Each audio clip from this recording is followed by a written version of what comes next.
Hello everyone, welcome to my channel Transform Academy.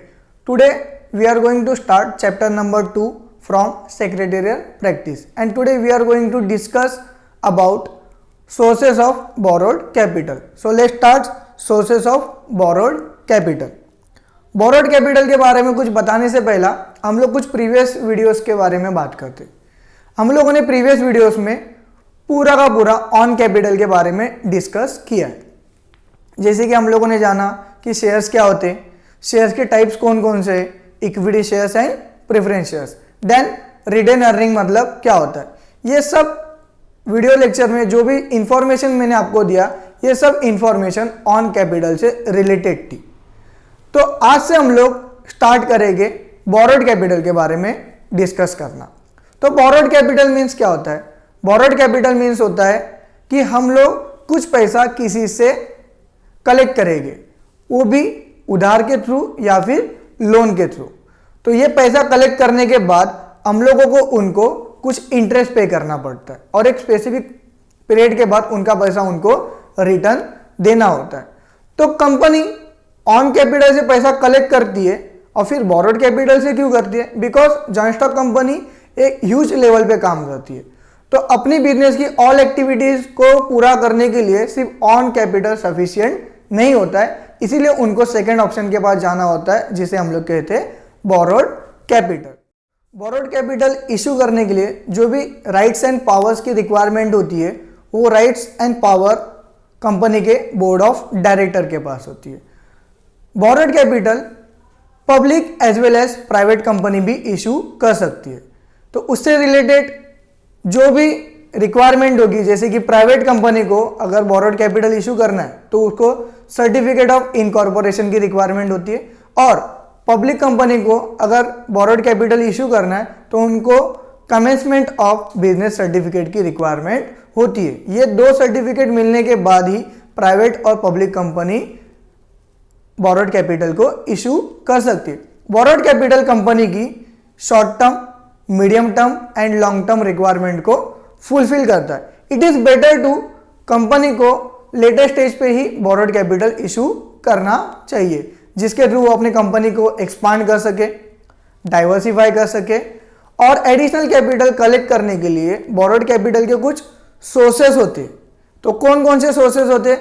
सबसे पहला issue of debentures, then accepting public deposit, then bonds, and last loan from commercial bank and financial institutions. तो ये जो भी हम लोग पैसा पब्लिक से बोरो करेंगे, उसके ऊपर हम लोगों को पब्लिक को इंटरेस्ट पे करना होता है। वो भी इंटरेस्ट फिक्स रेट पे करना होता है। इससे कंपनी के प्रॉफिट और लॉस से उनको कुछ लेना देना नहीं होता है। उन्होंने कुछ पैसा कंपनी में इन्वेस्ट किया, उसके बदले में उनको इंटरेस्ट चाहिए। चाहे कंपनी को लॉस हो, चाहे कंपनी को प्रॉफिट हो, उनको कुछ मतलब नहीं होता, उनको फिक्स रेट पे अपने इंटरेस्ट से मतलब होता है। और एक स्पेसिफिक पीरियड के बाद कंपनी को उस पर्सन का पैसा विथ इंटरेस्ट के साथ उनको रिटर्न देना होता है। इसे ही हम लोग कहते हैं borrowed capital. Sources of borrowed capital में से सबसे पहला सोर्सेस आज हम लोग डिस्कस करेंगे, जिसका नाम है डिबेंचर्स।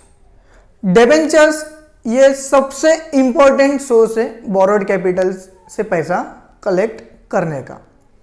इसने एक की पोजीशन कैपिटल स्ट्रक्चर के अंदर बना के रखा है। और डिबेंचर्स ये जो वर्ड्स है, ये एक लैटिन वर्ड से आया। लैटिन वर्ड कौन सा?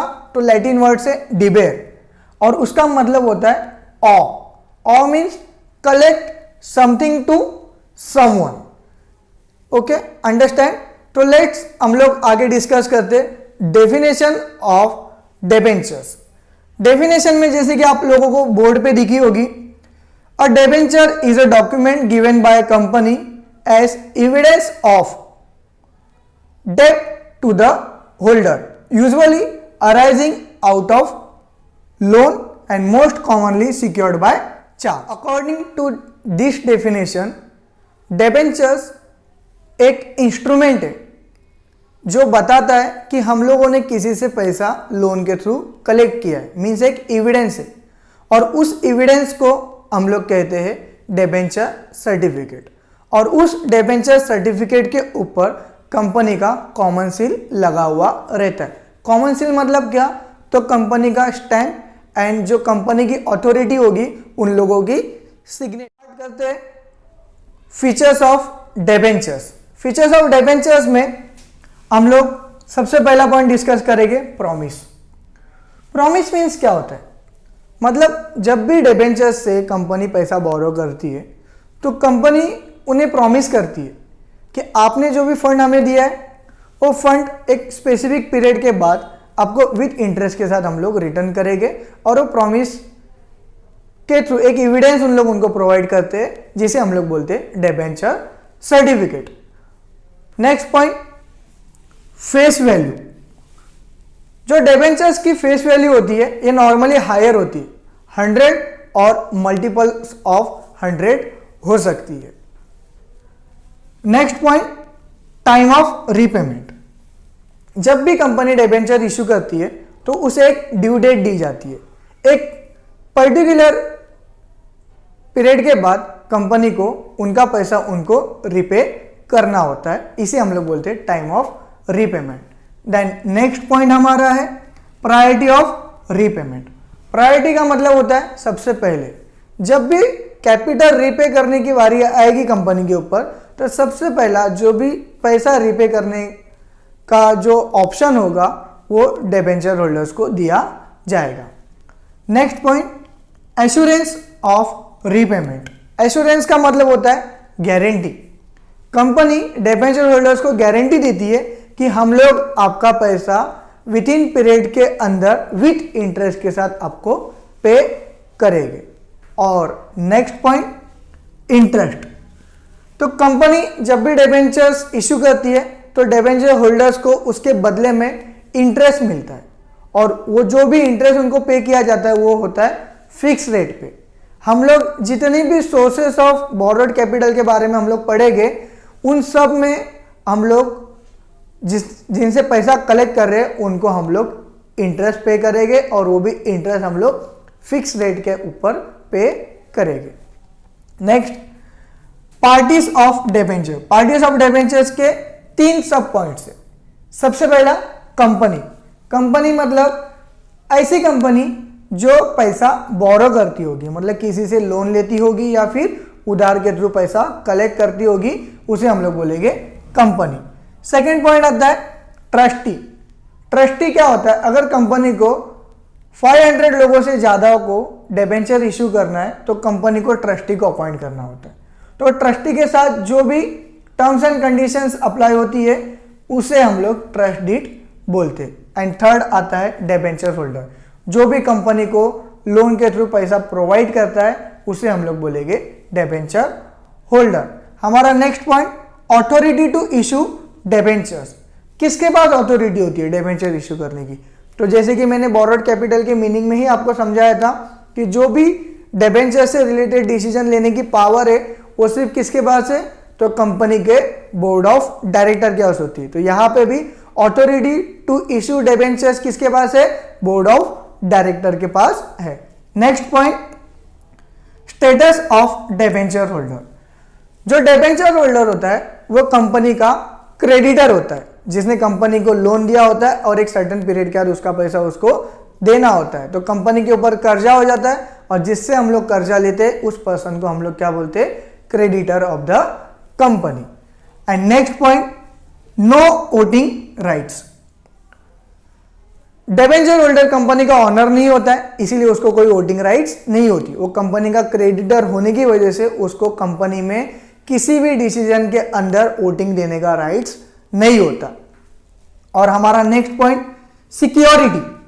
सिक्योरिटी मतलब क्या होता है कि जैसे कि एक एग्जांपल मैं आपको बताता हूं कि आप अगर लोन लेने बैंक में जाते हो, आपने जो भी स्टोरी आपकी है आपने बैंक को बताई, तो क्या बैंक आपको लोन प्रोवाइड कर देगा? नहीं। क्यों नहीं देगा? क्योंकि उन्हें डर है कि आप पैसा लेके जाने के तो उनको पे करोगे कि नहीं करोगे।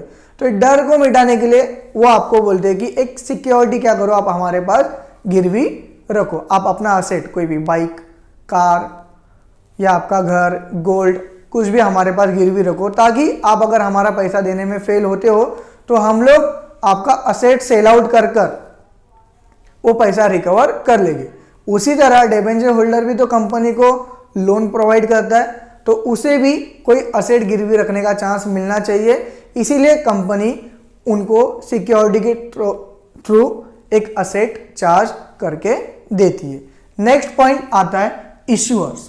इश्यूअर्स मतलब कि डिबेंचर्स कौन कौन सी कंपनी इशू कर सकती है। तो डिबेंचर इशू करने का राइट दो कंपनी के पास है, एक private company and second public limited company.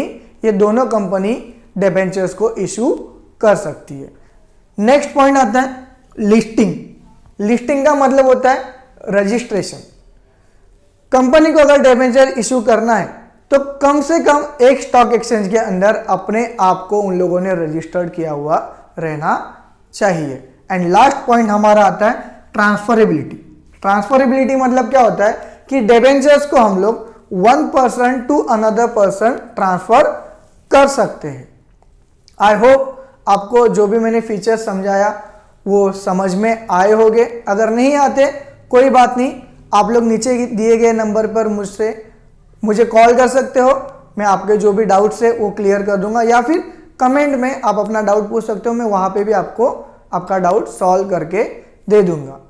तो इस वीडियो से रिलेटेड जो भी मीनिंग, डेफिनेशन और जो फीचर्स के पॉइंट के कंटेंट्स हैं वो सब आपको डिस्क्रिप्शन में मिल जाएगा, वहाँ पर जाके आप उसको कॉपी कर सकते हो।